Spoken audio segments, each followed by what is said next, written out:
Welcome to the Pioneers in Pixels audio podcast, hosted by Sanjay K Khetarpaal, CEO of Marketing Markers, a digital marketing agency. Here we have discussions with some of the leading attorneys. Disclaimer: the podcast is for educational purposes. Please reach out to attorneys for legal advice.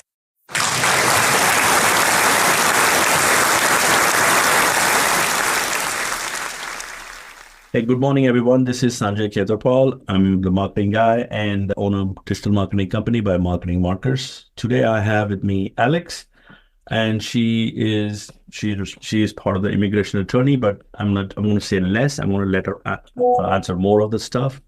So, Alex, welcome, Alex. Hi, thank you so much for having me. Absolutely. Thank you so much for joining. Before we move further and deep down into the immigration stuff, I would like to see if there is something. I want to start off by saying that just introduce yourself, what you do, why you do, and how you got into this one. It's kind of getting to the point where we need to understand your story. You know what I mean? My name is Aleksandra. I'm an immigration attorney. I have been practicing immigration for a very long time. We're actually a decade on our own firm this year. So very excited about that milestone. Congratulations. Yeah. Thank you. Thank you. Why do I do what I do? Well, I'm an immigrant myself. I came as a refugee in the 90s with my family.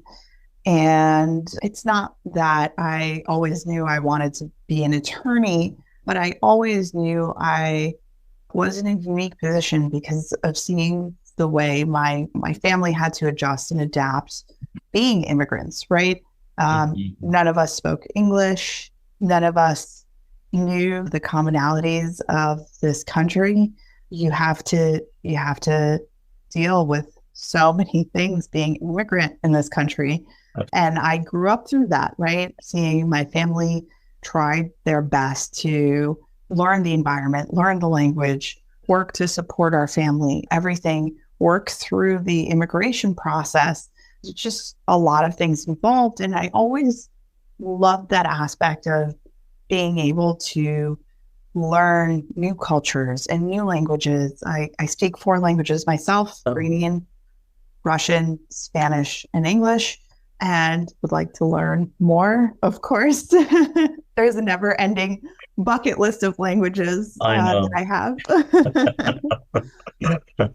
That's impressive. Yeah, thank you. So when I finally got out of law school and it was time to kind of, pick the career and things like that, I had tried all different types of law. And finally I was like, I really want to marry those two things. My experience as an immigrant and my family's experience as an immigrant, and being able to learn about different types of cultures and people and languages and things like that, and be able to help them.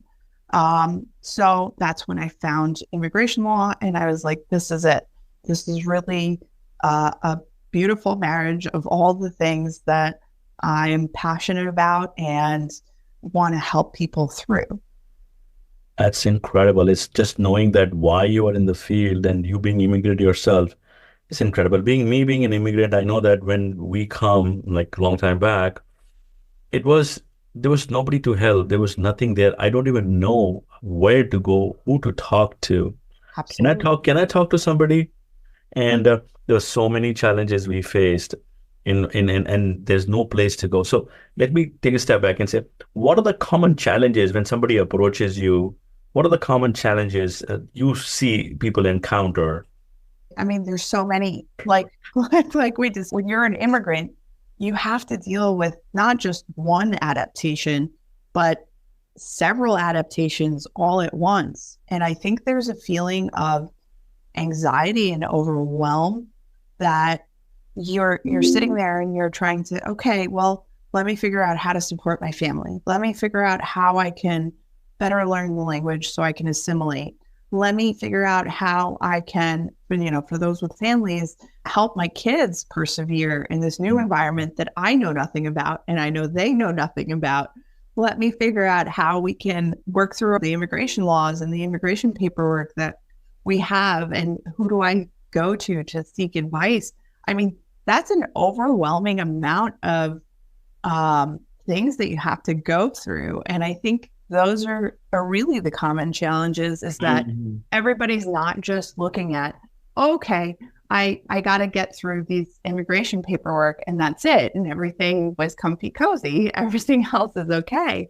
No, you're dealing with your everyday life on top of adaptation in so many different areas, because it's not an environment that you're accustomed to. And so I think that's one of the most common challenges that I see with my clients, is that they're trying to have everything together. And it's just so difficult, which is why we really try to kind of take a holistic approach in our practice, at least. And we try to be able to refer them to people that aren't even just for immigration services, right? Like you said, like when you were coming, you didn't know who to go to for advice, for immigration advice, right?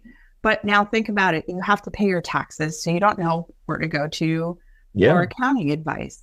Now you have to maybe make a repair in your apartment or your home, and you don't know where to go to, right, for those repairs. Like there's an unlimited amount of things that, if you think about in everyday life, that even people that have been living here for decades don't necessarily know.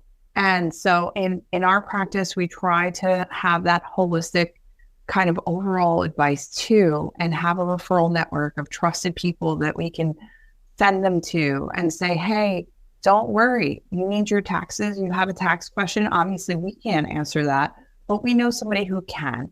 And here's a name of a person, or here are names of several people that may be able to help you. And at least that way, it gives them a pathway to kind of be less overwhelmed in life. Because no, I totally agree that, yeah. We're all dealing with so much overwhelm. I think everybody deals with it. And just to have something that eases that even a little bit, I know it's definitely a great comfort to people. No, I agree with you. See, the thing you give an example of all of these, the plumbing issues or tax. See, if something breaks, I know that I need to get help, somebody who can fix it. Now, I've seen and myself experienced too in the past, and I see a couple of folks, they don't even know that I should seek for a legal assistance here. They just don't know. So ideally, what I would like to take a step back and say, what should I look for? As if somebody is listening to this one and they are an immigrant, saying that, hey, if you're going through this, you should look for a legal assistance. You should not try to break your head and try to figure it out, that what I'm going to do. Take advice, go for a legal assistance, because plumbing work, water breaks, water is coming up, I need help to fix it. But legal, you don't know.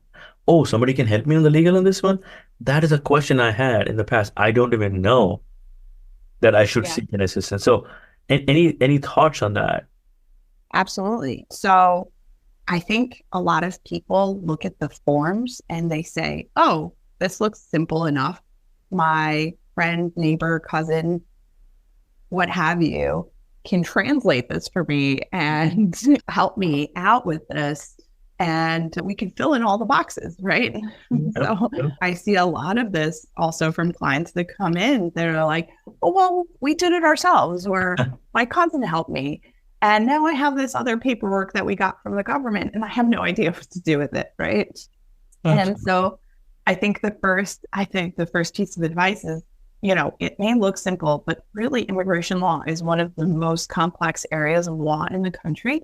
So things aren't as simple as they seem. And I'm going to give you like a little anecdote. One day I was in Newark waiting for an immigration interview with a client. And I'm sitting next to an attorney who's probably in his 70s or so. And we're just chit-chatting because you have a lot of wait time. A lot of the time when you're waiting for these interviews, you just sit there and you're waiting. You're talking to your clients, you're talking to whoever else is waiting there with you in the waiting room. And so I'm talking to him and he's like, look, I've been in this practice for over 50 years, right? And he goes to me, back in the 70s, 80s, even 90s, when you would have a packet and it would be like 3 pieces of paper and you'd fill it out. It was fairly straightforward, fairly simple. And that's it. That was it. And now you're looking at it and it's like you have a packet of like 200 pages that you're looking at. And it's not only this application, but you need to do this application and know that this application has to go with these other 5 applications, right? that aren't mentioned anywhere. And then with each of those applications, there are document requirements. So just a lot more goes into it these days than it used to. And I think that's kind of the effect of like globalization that we're seeing more and more happen, the ease of travel, right?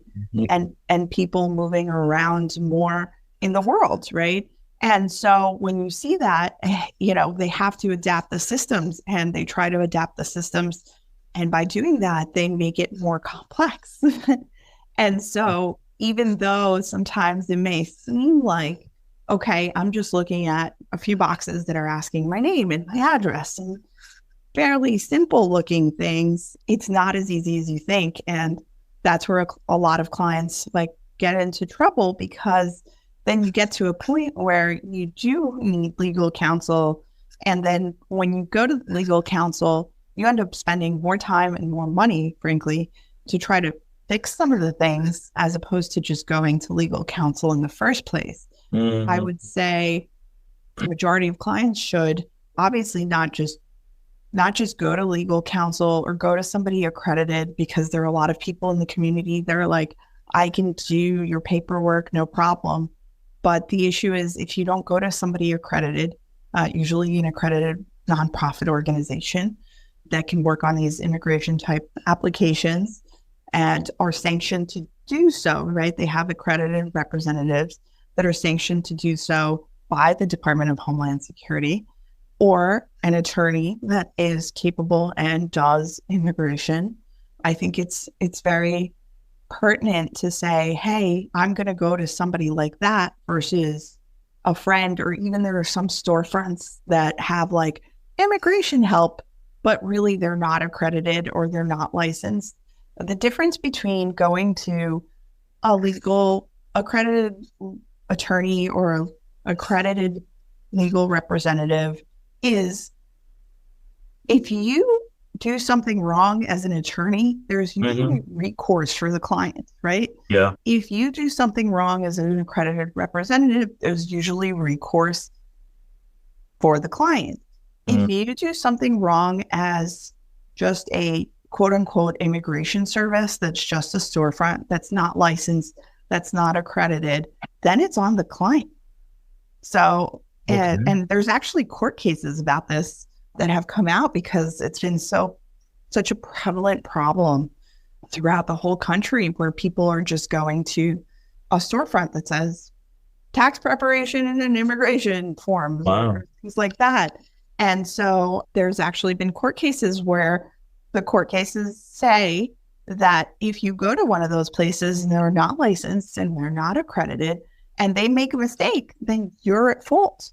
And so it might be really difficult to walk that back, if at all, sometimes not even possible, right, to walk that back.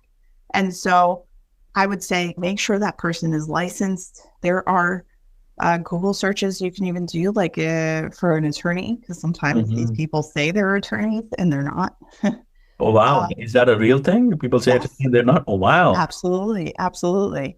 So a quick Google search, and you can just say New Jersey bar search attorney, and you can find anybody's name, and you can see if the person is actually an attorney or not an attorney. And so there's ways to be able to check like who you're going to. But I think it's so crucial that people know the difference between going to somebody that's accredited or a licensed attorney, as opposed to just going to a service that purports to be able to help you with these immigration forms, is that really the liability, right? The liability of it. I studied for years, and I have obviously a long experience background, and I have a license to protect, right? So I'm going to do everything possible. Forget the fact that I like helping people, and that's really part of the passion of the job. If I screw something up, then my license is on the line. Yeah. So really, you hiring an attorney are getting that protection, right? Because you have somebody who is doing work where their license is on the line. I agree. And you know what, that thing which you said, that you meant that the experienced attorney at one of the offices, and there was just that taught me thinking also, saying that yes, there were very less papers earlier, but now that after so many events happened, that immigration laws have been going through a ton of changes, and keeping up with them is one of the things. But like the one you just mentioned, that there are a lot of fake attorneys sitting around, the services sitting around. And by the way, you as the immigrant are liable for a lot of things. So give me some more examples for these changes in the immigration law, something simpler, something people can understand and kind of align with whatever they do when they're kind of looking at filing applications, stuff like that. Give me some examples for that, so that I can connect well with all of those issues. Sure. I mean, well, there was just a change on April 1st. They changed all the pricing. Oh, wow. So that's I guess the simplest example I can give you, but they changed all of the pricing on April 1st. So now the filing fees are different. They're not what everybody has been used to. They have this fee calculator online for USCIS, and it's become super convoluted to use. So before, where people can just go to this fee calculator, if they knew about the fee calculator, of course, but they would go to this fee calculator and say, okay, how much do I have to pay on filing X, Y, and Z form? Now it's even more complicated to be able to use that fee calculator and even know how much you have to pay for these forms that you're filing. And if you have the wrong filing fee, then you send in the packet and you say, okay, I'm going to send in this packet. It takes them about 30 days to process the packet, sometimes more time, depending on the type of application you're making. And then if they reject it, then it'll take about another 30 days to get it back to you. You've just lost 2 months in just a fee change, right? Which is something seemingly super simple. Simple, yes. So those kinds of things happen. There are more complicated, obviously, changes in the last administration. I don't know what the statistics are in this one, but the last one, because it was so impactful, I do know the statistics, but it was something like one change in immigration law per day of the administration. So imagine there's 4 years of an administration, and you literally have one change every single day in immigration law.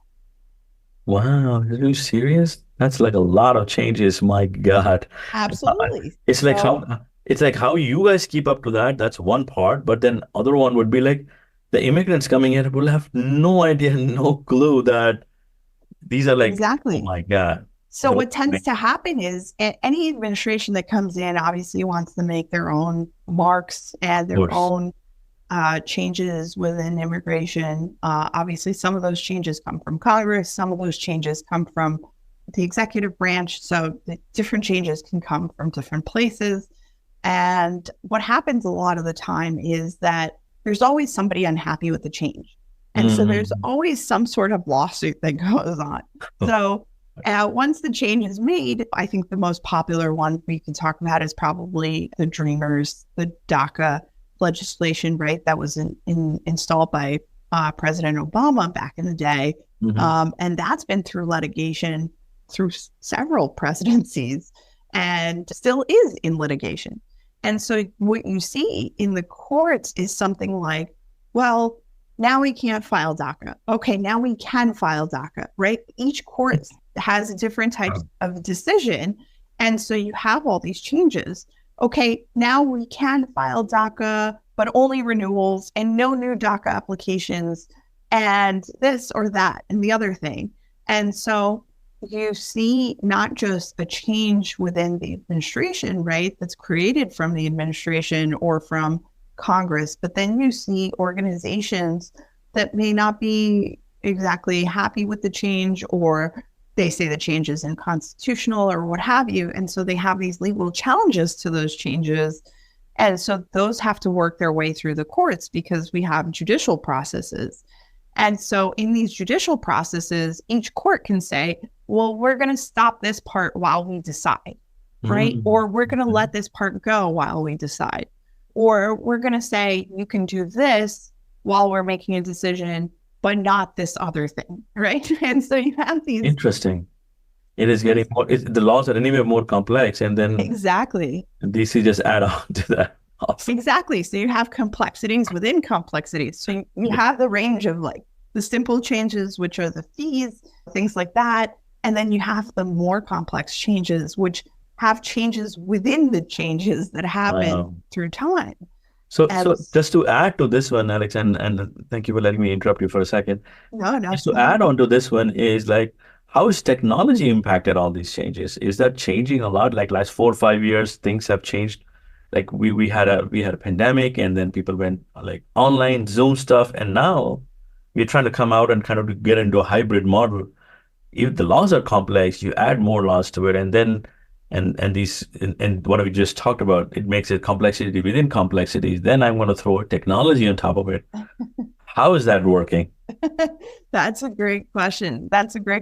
So yeah, absolutely. So one, with the pandemic, we saw a huge amount of changes because now there's just backlog everywhere.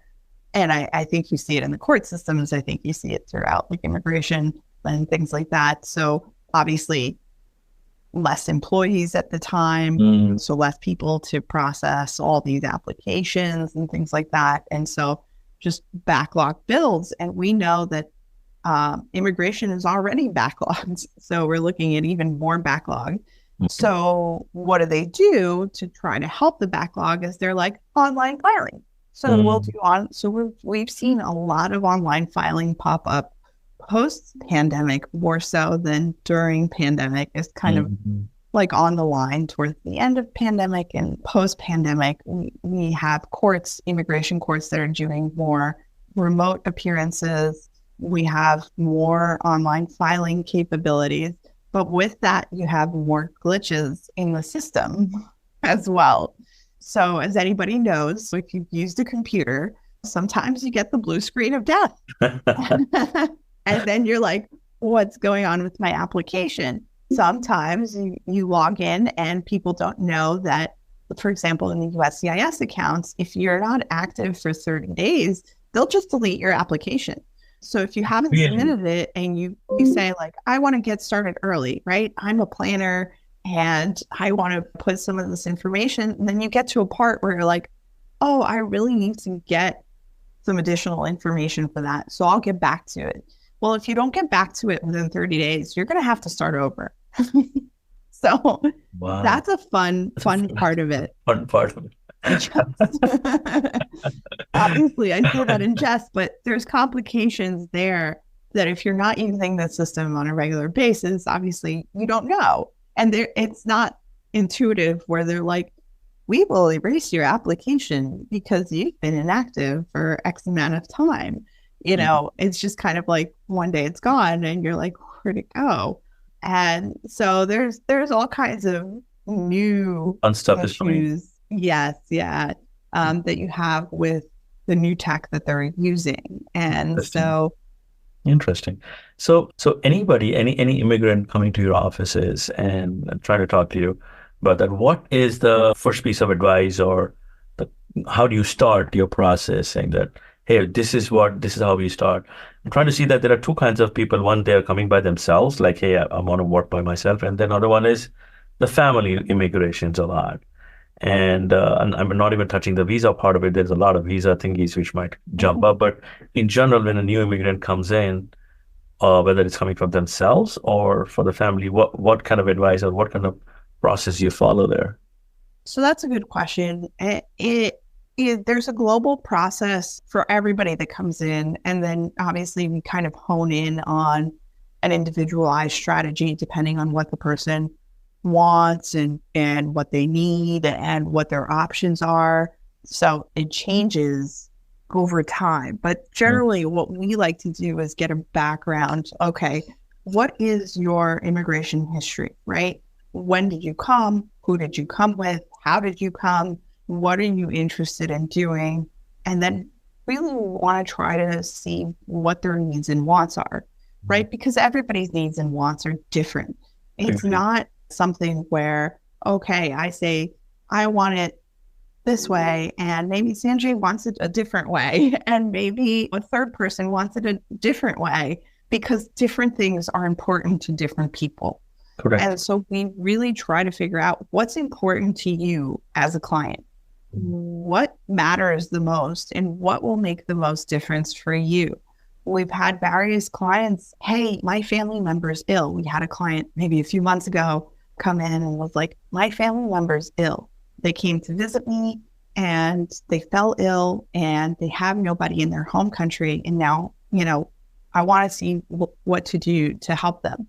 I don't care about price.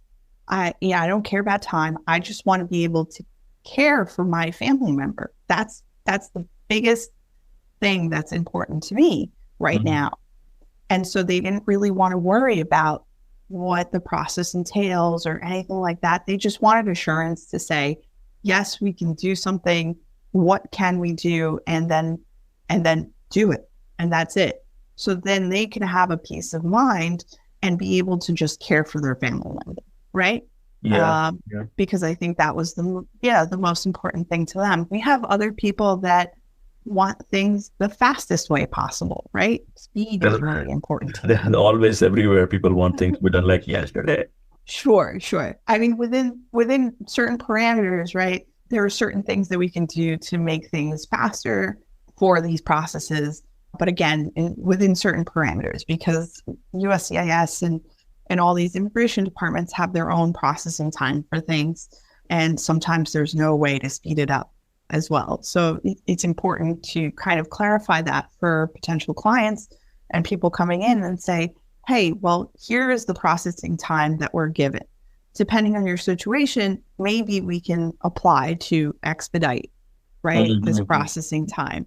We had a person years back that had a process with us already pending, and we were working on the process, and then they fell ill and they really needed the process, and it was a very, very urgent medical need, and so they needed the process really like expedited to the nth degree.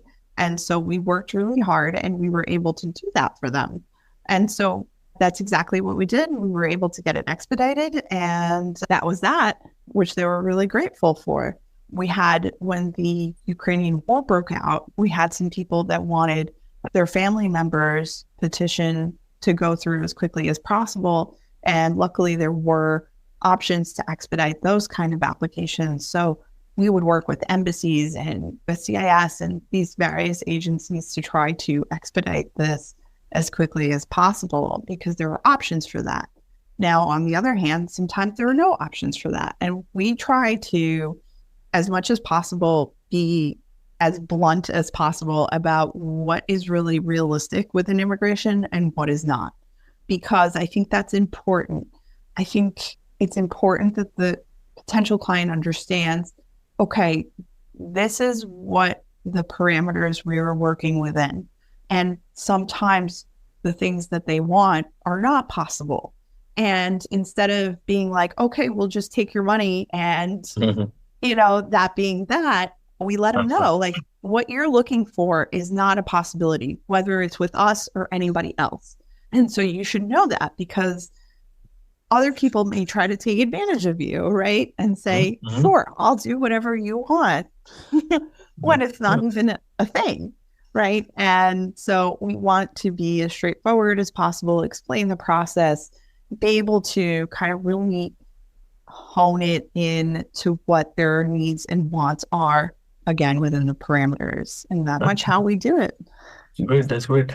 So a couple of more things. One main question, since I'm from the marketing side, I just wanted to get one marketing question, also push it in, that how is marketing or digital marketing is kind of helping you to help these immigrants or anybody who's coming to seek for legal assistance? Does it help? And if it does help, how does it help? Absolutely. So I think it's a great boon to have more and more digital marketing avenues available to us.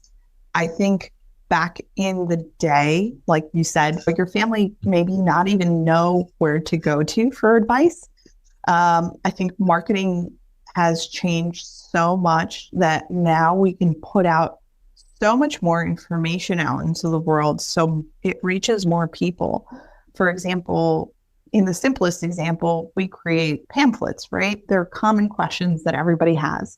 Okay, I have a process pending. Can I travel? Right? Mhm. Oh, okay, I just got my green card. What are the things that I have to look out for? And so these common questions that people normally have, we like to address them in various avenues so it reaches as many people as possible. So we do videos, short form, long form. We do posts in social media. We do blog posts to try to kind of reach the largest audience possible to be able to help more people. And it really does. It's really, really impactful and really amazing to see how many people are able to say, hey, thanks. Because of you, I know that there's an application out there for me. Or because of you, like, I know I can't travel more than 6 months out of the country with my green card without a special permit. Right. And that is really, really nice. That's a really nice feeling to be able to put all of this information out there and say, hey, you're not alone. You have somebody to turn to for advice if you want. You have this information at your fingertips if you want. And my hope is that it only keeps getting better so we can reach more people. So you know what, you're right. And you know what, there was a time in green card processing, there's a last stage is at 485 and you file for it. So, and I was like, hey, I need to travel. Can I travel outside the country? Oh, I came to know from somebody, but this information was not readily available. You need to seek out to the company you work for, then company seek out to their like assigned attorneys, and they say, oh, you need to get a documentation permit or something, or travel documentation. And I was like, okay, so who's going to give me the travel documentation? It took such a long process to get something in place that I dropped the idea. Like, my God, I don't know. By now, I don't want to travel anymore. That time, there's a time to travel, like in July, August, and that time of like break time, and everybody's taking vacation. They're like, forget it now. I'm not going to travel. And then I waited till I get my green card, and then I traveled. So I'm so happy to hear that you are doing a lot of these things, like in kind of videos or reels or something, which can help those immigrants and saying that, yes, you can. Like simple question, like FAQs, if there are somewhere sitting around one small question and I need to wait for 3 years to get an answer for that. Yeah, no, absolutely. Absolutely. So glad that you guys are doing it. This is really going to be helpful. So Alex, this is great. Thank you so much for your time. But before we leave, I wanted you to get some details from me in terms of what are your areas of practice. If somebody wants to reach out to you, how can they reach out to you by email, phone? What is your email? What is your phone? I just want you to just talk to me about that, and so that we can get it out to the people, also people who are having questions or need help. Sure, absolutely. So we're located in New Brunswick, but we use a lot of tech so we can really meet people anywhere in the country, in the world, even. And it's a beautiful thing. Talk about how technology changes. We really have the ability to reach so many more people. We have clients in Tennessee. We have clients in all these different areas, which is wonderful. So we offer virtual consults. We offer in-person consults. You can call us, and we have answering service outside of the regular business hours, which are 8:30 to 5. So you could really be scheduled at any time you'd like, because we know that sometimes work gets in the way and you can only make that call at 6 p.m., which is absolutely fine. Our phone number is 908-336-7550. So you can call. We have a website, www.aglawNJ.com. That's A as in Apple, G as in George, L as in Larry, A as in Apple, W as in Watermelon, N as in Nancy, J as in Jersey.com. And there's also a really nice, neat little scheduler there where you can always schedule an appointment with us through that and pick the way that's most comfortable for you. Or you can email us at info@aglawNJ.com, and we'll be happy to get back to you. Great. Thank you so much, Alex. This was very helpful. I hope somebody will find a lot of information from this thing to kind of answer a few questions which they have. Absolutely. Thank you so much for your time, and enjoy your weekend. Thank you too. Thank you for tuning in to today's episode of Pioneers in Pixels. We hope the discussion was enlightening and informative. giving you a clearer insight into the complexities. Remember to subscribe to our podcast on your favorite platform and never miss an episode. Join host Sanjay K Khetarpaal next time for more insights and interviews with leading legal experts. Until then, stay informed and empowered. This has been Pioneers in Pixels. Thank you for listening and have a great day.